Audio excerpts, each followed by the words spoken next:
Hi there, this is Isaac Garcia again, Director of Adult Evangelization and Catechesis at St. Ignatius in Austin. Welcome to week 4 of our Lenten mission at home. On Sunday, we celebrated Laetare Sunday, which you may have noticed when you saw the pink-colored vestments at Mass. Laetare Sunday reminds us that Lent is more than halfway over, and it's meant to instill us a sense of hope and joy as we look towards Easter, the end of Lent.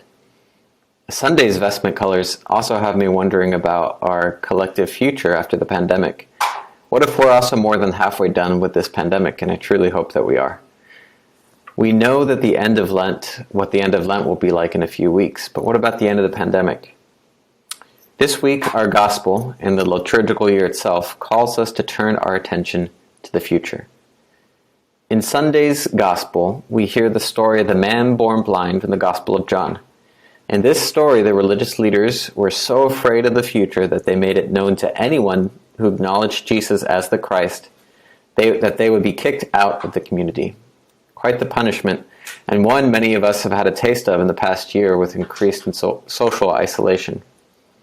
You see, the Pharisees are blind to who Jesus is, and they're not open to the new possibilities that God is placing before them.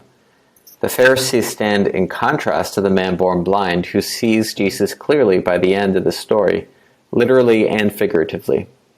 By receiving sight, this man has new possibilities opened up so that, as Jesus said, the works of God might be made visible through him. His future is unknown for the first time in his life. No longer will he just be that blind person, but who knows what he will be. And the man born blind doesn't choose his blindness. He doesn't even ask Jesus to be given sight. And importantly, Jesus doesn't just snap his fingers and make him see. Jesus tells the man born blind, "Go wash in the pool of Siloam."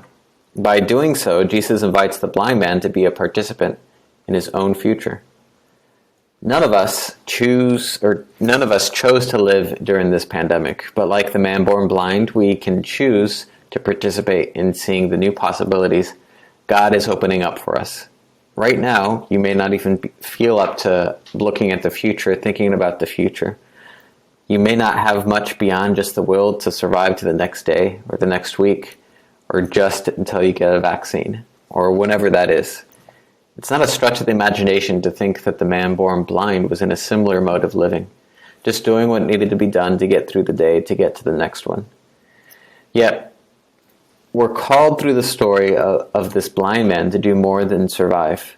We're being invited by Jesus now to recover a sense of direction in our lives, to have a new future with new possibilities. These possibilities not even imaginable before the experience of the pandemic. We're all invited by God to be co-creators of our own destiny, so that we don't return to normal post-pandemic, but that our experiences the past year may allow us to see new possibilities, a new future, a better future that we could not have imagined before the pandemic.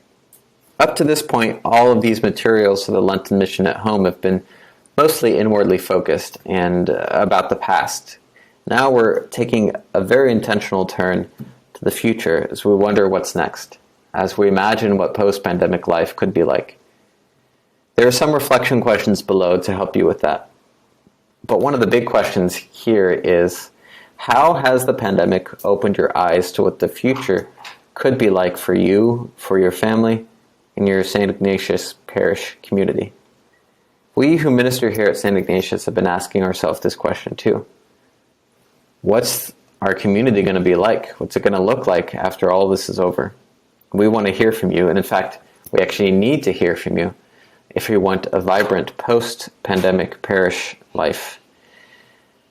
So what have you seen in the past year? What have you experienced? And how does that invite you to reimagine the future of our parish? Is there a hunger that came up during the past year that you didn't know was there before? What do you see now that you didn't see before? Email us, call us, write us a letter, fill out the Google form that you see linked below. However you can get in touch with us, please do so after you've prayed and talked with God about the new possibilities, about whatever the new future may look like, that our parish should strive to be.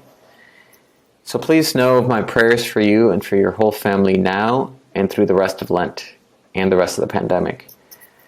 May the Easter season usher in an era of new possibilities, of new life together in Jesus Christ.